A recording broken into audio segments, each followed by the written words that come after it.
തെരഞ്ഞെടുപ്പ് മുന്നിൽ കണ്ടുകൊണ്ട് കേന്ദ്ര സർക്കാർ കേന്ദ്ര ഏജൻസികളെ ഉപയോഗിച്ച് വിവിധ രാഷ്ട്രീയ പാർട്ടികളെ വേട്ടയാടുന്നു എന്നുള്ള ആരോപണം നിലനിൽക്കെയാണ് ഇപ്പോൾ ഇൻകം ടാക്സ് ഡിപ്പാർട്ട്മെന്റിന്റെ പുതിയ നടപടിക്രമങ്ങളുമായി അവർ മുന്നോട്ട് പോകുന്നത്. കോൺഗ്രസ് അടക്കമുള്ള പ്രതിപക്ഷ പാർട്ടികൾ രാജ്യവ്യാപകമായ പ്രതിഷേധത്തിലേക്ക് കാര്യങ്ങൾ നീങ്ങുകയും ചെയ്യുന്നു. നമ്മളോടൊപ്പമുള്ളത് AICC ജനറൽ സെക്രട്ടറി KC വേണുഗോപാലാണ്. അദ്ദേഹത്തിന്റെ പ്രതികരണത്തിലേക്ക് നമുക്ക് നീങ്ങാം. ഈ തെരഞ്ഞെടുപ്പ് മുന്നിൽ കണ്ടുകൊണ്ട്, അതായത് കുറെ വർഷങ്ങൾക്ക് ഉള്ള, അതായത് നേരത്തെ സൂചിപ്പിച്ചതുപോലെ തന്നെ 90കളിലെ ഉണ്ട്, 2016 കണക്കുകളുണ്ട്.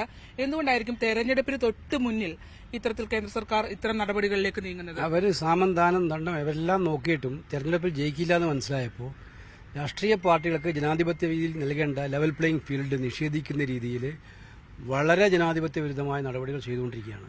ഇന്ത്യ രാജ്യം കേട്ടുകേൾവി പോലും ഇല്ലാത്ത കാര്യങ്ങളാണ് ഇന്ത്യ രാജ്യത്ത്. ഇങ്ങനെ ഒരു രാഷ്ട്രീയ പാർട്ടികളുടെയും ഒരു ഗവൺമെന്റും വേട്ടയാടിയിട്ടില്ല. ജനാധിപത്യം എന്ന് പറഞ്ഞാൽ എന്താണ്? എല്ലാവർക്കും കൂടെ പങ്കെടുക്കാനുള്ളൊരു അവസരമല്ലേ ജനാധിപത്യത്തിൽ. ഇപ്പം അവർ പറയുന്നത് വേറെ ഒരു പാർട്ടിക്കും പണം വേണ്ട, അവരാരും മത്സരിക്കേണ്ട, അവർക്കാർക്കും പ്രചരണം നടത്തേണ്ട, ഇവരൊരു പാർട്ടി മാത്രം നടത്തിയാൽ മതിയാണ്. ഇത് 96-ലെയും 2019-ലെയും കേസ് പറഞ്ഞിട്ടാണ്. ഈ ഇൻകം ടാക്സ് ഡിപ്പാർട്ട്മെന്റ് പറഞ്ഞ BJPയുടെ ഗുണ്ടാപിരിവാറായിട്ട് മാറിയിരിക്കുകയാണ്. അവർ 1800 കോടി രൂപ കോൺഗ്രസ് കൊടുക്കണമെന്ന് പറയുന്നത് കോൺഗ്രസ് എടുത്ത കോഴ്സാണിത്. രാഷ്ട്രീയ പാർട്ടികൾ ഇൻകം ടാക്സ് എക്സംപ്റ്റഡ് ആണ്.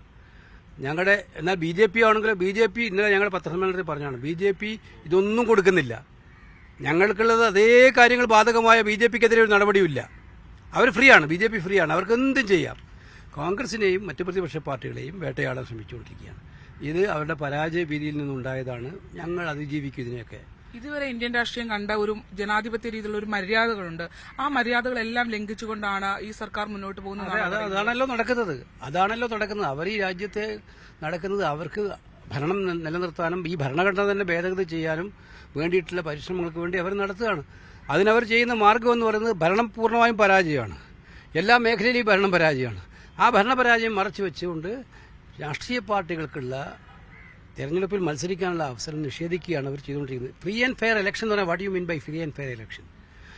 ഒരു രാഷ്ട്രീയ പാർട്ടിക്ക് ഞങ്ങളുടെ കയ്യിലുണ്ടായിരുന്ന എല്ലാ പണവും എടുത്തുകൊണ്ട് പോയി. ഇനിയിപ്പോൾ പറഞ്ഞ് ഞങ്ങൾ 1800 കോടി രൂപ അടക്കണം നോട്ടീസാണ് തന്നിരിക്കുന്നത്. ഇലക്ഷൻ കമ്മീഷനോട് ഞങ്ങൾ ആവശ്യപ്പെട്ടു ഇടപെടണം, ഇത് തെരഞ്ഞെടുപ്പാണ്. ഇലക്ഷൻ കമ്മീഷൻ ബംഗാളിലത്തെ ഹോം സെക്രട്ടറിയെ മിനിറ്റ് കൊണ്ട് മാറ്റിയല്ലോ. അതുപോലെ അവരെല്ലാ കാര്യത്തിലും BJP പറയുന്ന എല്ലാ പരാതികളും അവർ ഇടപെടുന്നുണ്ടല്ലോ. എന്തുകൊണ്ട് ഈ ഇത്രയും ഗൌരവതരമായ പരിപാടിക്ക് ഇലക്ഷൻ കമ്മീഷൻ ഇടപെടുന്നില്ല? ഒരു ഇന്ത്യ സഖ്യം രൂപപ്പെട്ടതിന് ശേഷം ഇപ്പോൾ തെരഞ്ഞെടുപ്പിന്റെ അവസാന ഘട്ടത്തിലേക്ക് കടക്കുന്ന ഒരു സാഹചര്യം വരുമ്പോൾ കെജ്രിവാളിന്റെ അറസ്റ്റ് ഉണ്ടാകുന്നു, CA വരുന്നു, ഇപ്പോൾ ഇൻകം ടാക്സ് ഡിപ്പാർട്ട്മെന്റുകൾ ഇടപെടുത്തിക്കൊണ്ട് ഇത്തരത്തിൽ വലിയ രീതിയിൽ തുക അടക്കാൻ പറയുന്നു, അക്കൌണ്ടുകൾ മരവിപ്പിക്കുന്നു. എന്ത് സന്ദേശമാണ് ഇവർ നൽകുന്നത്? അവർ നൽകുന്ന സന്ദേശം വേറൊരു പാർട്ടി ഇന്ത്യയിൽ പ്രവർത്തിക്കേണ്ട, ഒറ്റ പാർട്ടി, ഏകാധിപത്യം, പൂർണ്ണമായിട്ടും ഏകാധിപത്യം, ഡിക്റ്റേറ്റർഷിപ്പ്, അതാണ് അവർ ഉദ്ദേശിക്കുന്നത്. പക്ഷേ ഒന്നും ഇന്ത്യ ചിലവാകില്ല. ഞങ്ങൾ ജനങ്ങളെടുത്ത് പോവുകയാണ്. ഇന്നിപ്പോൾ നാളെ തന്നെ ഞങ്ങൾ ഡൽഹിയിൽ രാംലീല മൈതാനത്ത് പടുകൂറ്റൻ റാലി ഇന്ത്യ സഖ്യത്തിന്റെ പേരിൽ നടത്തുകയാണ്. ഈ എല്ലാ വൃത്തികേടുകളും തുറന്നു കാണിച്ചുകൊണ്ട് ഞങ്ങൾ ജനങ്ങളുടെ മുന്നിലേക്ക് പോകും. ഇന്ത്യ അങ്ങനെ ആർക്കും കീഴടക്കുന്ന രാജ്യമൊന്നുമല്ല. ബ്രിട്ടീഷുകാരനെ ഓടിപ്പിക്കാൻ പറ്റുന്ന പിന്നെ അതിന് താഴെയല്ലേ മോഡി? എങ്ങനെയായിരിക്കും രാജ്യവ്യാപകമായ പ്രതിഷേധം?